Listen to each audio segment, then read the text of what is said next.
Captain விஜயகாந்தை பற்றி தான் நம்ம இப்போ பேச போகிறோம்.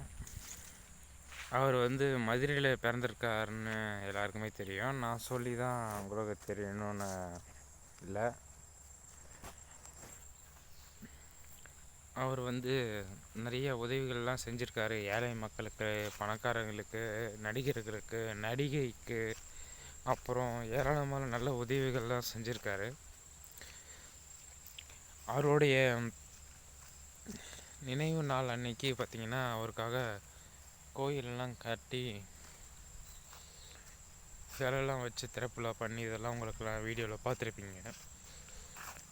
அவர் வாழ்க்கையில் கஷ்டப்பட்ட துன்பங்கள் பற்றி நான் இப்போ உங்களுக்கு சொல்ல போகிறேன்.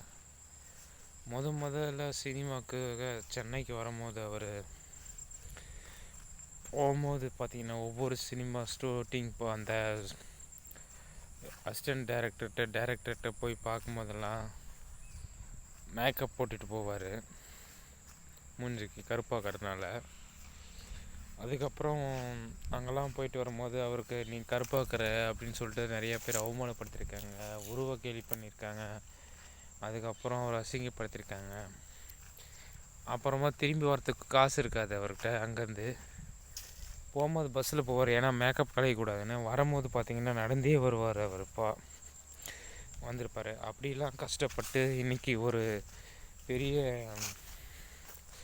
நடிகராக இருக்கார். இவர் ஏன் எல்லா நடிகரை போல் இவர் ஏன் எல்லாருக்கும் அன்னதானம் தர்மம் பண்ணுறாருன்னா அதுக்கு மிகப்பெரிய ஒரு காரணம் இருக்குதுங்க.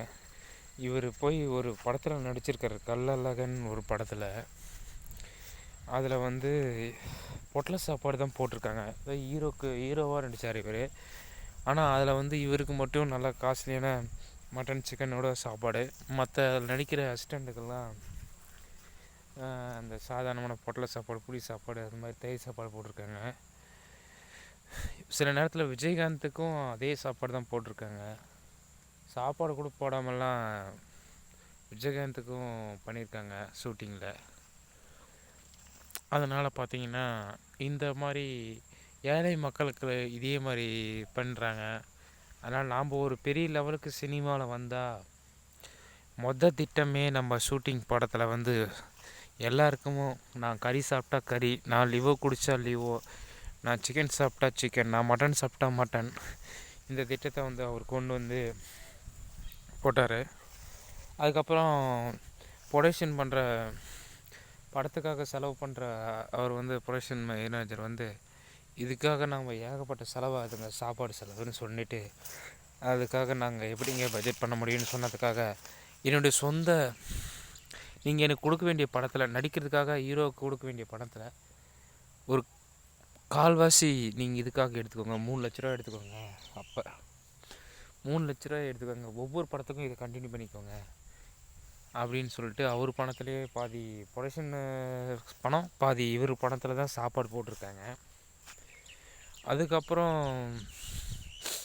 யாராவது ஒருத்தருக்கு கறி வச்சுட்டாங்கன்னா அந்த கறி காலி பண்ணிட்டாங்கன்னா திருப்பி கறி கேட்டால் வைக்க மாட்டாங்க ஃபங்க்ஷனில். ஆனால் இவர் எவ்வளோ வாட்டி ஒருத்தன் கறி எவ்வளோ சாப்பிடுவனோ அவன் கேட்க கறி மட்டனு கொடுத்துட்டே இருக்கணும். சாப்பாடு பசி தீர அளவு கொடுத்துட்டே இருக்கணும். சாப்பாடு ஒரு 10 பேருக்கு இல்லைன்னு சொல்லிட்டு அனுப்பிச்சிட்டாங்க அந்த ஷூட்டிங்கில். அப்போ விஜயகாந்துக்கு எப்படியாவது காதல் கேட்டு நேராக சாப்பாடு மேனேஜர் யாருன்னு கூப்பிட்டு செம்மாட்டி வெளுத்து வாங்கியிருக்காரு.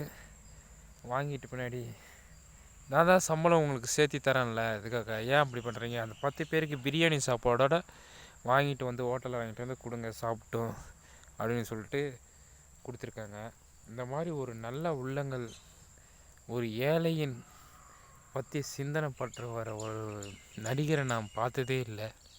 ஆனால் அப்படியாப்பட்ட நடிகரை நம்ம மிஸ் பண்ணது மட்டும் இல்லை, அவர் ஒரு வாட்டியாவது சிஎம் ஆக்கியிருக்கலாம். ஆனால் நீங்கள் மிஸ் பண்ணிட்டீங்க. பாய்.